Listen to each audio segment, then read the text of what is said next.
Hello everyone. Today we will be starting a new chapter that is functions. तो इसमें हम समझेंगे functions होते क्या हैं, उन्हें क्यों बनाते हैं, हम कैसे यूज करते हैं, कैसे functions बना सकते हैं हम या यूज कर सकते हैं, ठीक है। So let's start with the introduction.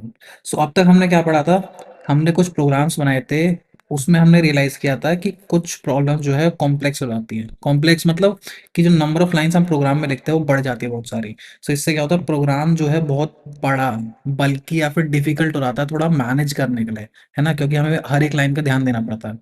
सो यहाँ पे एक प्रॉब्लम स्टेटमेंट दी है कि लेट्स सपोज कि एक कंपनी है जो कि मैन्युफैक्चर करती है tent as per user requirements, ठीक है।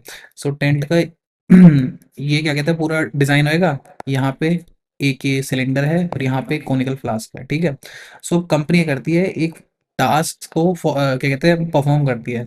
उसमें टास्क क्या करते हैं, टास्क क्या है कि फिक्स करना है हमें सेलिंग प्राइस। अब यूजर से हमें क्या चाहिए, रिक्वायरमेंट्स की रेडियस और हाइट क्या चाहिए हमें उसकी, और स्लैंट हाइट क्या होनी चाहिए कोनिकल फ्लास्क की, ठीक है। अब इससे हम क्या कैलकुलेट करेंगे कि एरिया जो कि कैनवस यूज करना है, कैनवस क्या होता है, जो कपड़ा यूज करना है उसका, क्या कहते हैं, पूरे टेंट का। और दूसरा कॉस्ट ऑफ कैनवस जो कि हम यूज करेंगे, है ना।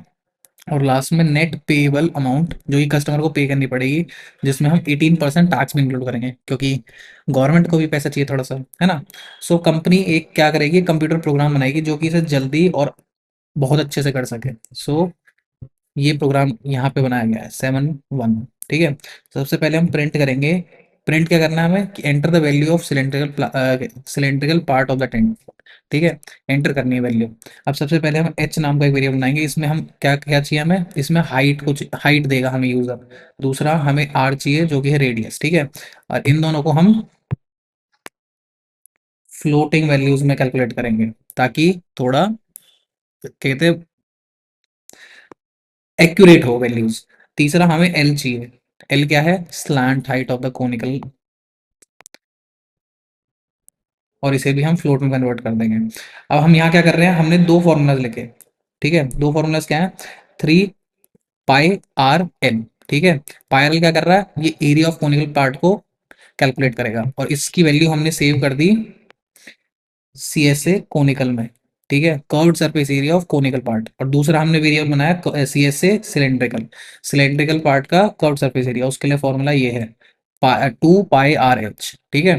अब ये दोनों वैल्यूज हमें मिल गई जो हमें चाहिए थी, ठीक है।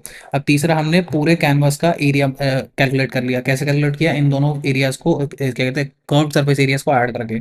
तीसरा हमने प्रिंट कर दिया एरिया ऑफ ये इज, और यहाँ पे हमने एक फॉर्मूला डाल दिया कर्व्ड सरफेस एरिया, ये डालना है हमें, और मीटर स्क्वायर। सो ये क्या प्रिंट करेगा, ये प्रिंट करेगा कि हमारे कैनवस का पूरा एरिया क्या है, ठीक है।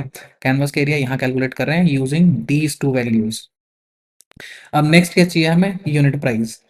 हम पहले इनपुट लेंगे कि यूनिट प्राइस कैनवस का क्या होना चाहिए, और उसे फ्लोट में कन्वर्ट कर देंगे। फ्लोट में मैंने आपको बताया था ताकि जो वैल्यू है वो एक्यूरेट रहे। अब हम टोटल कॉस्ट की वैल्यू निकालेंगे। टोटल कॉस्ट की वैल्यू निकालेंगे हम unit price multiply by canvas area करके। अब हम प्रिंट कर देंगे टोटल कॉस्ट इज दिस।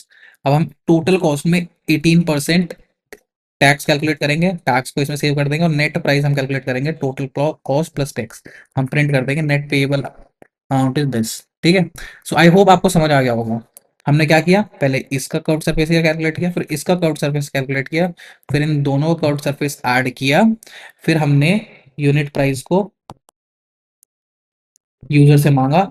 अब यूनिट प्राइस को एरिया से मल्टीप्लाई करके हमने एक प्राइस निकाला। अब उस प्राइस में हमने 18% ऐड कर दिया, क्योंकि हमें टैक्स भी चाहिए। ये हमारा टोटल वैल्यू जो प्रिंट होकर देगा। बेसिकली इतनी सारी कैलकुलेशंस करी हमने इस प्रोग्राम में, ये जो इतना बड़ा है। आप देख रहे होंगे कि हमें एक सिंपल सा काम करने के लिए बहुत सारी कैलकुलेशंस करनी पड़ी, है ना। सो अब प्रोसेस जो है dividing a computer program into separate independent block of code, या फिर सेपरेट करना हमें सब प्रॉब्लम्स को with different names and specific functionality, इसे हम बोलते हैं मॉड्यूलर प्रोग्रामिंग।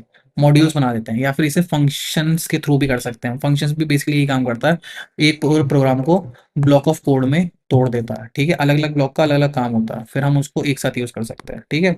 सो इसके साथ हम समझ गए कि फंक्शंस होते क्या है। So in the next class we will be starting to get more around functions कि एक्चुअल में होते क्या, उनकी परफेक्ट डेफिनेशंस एंड ऑल।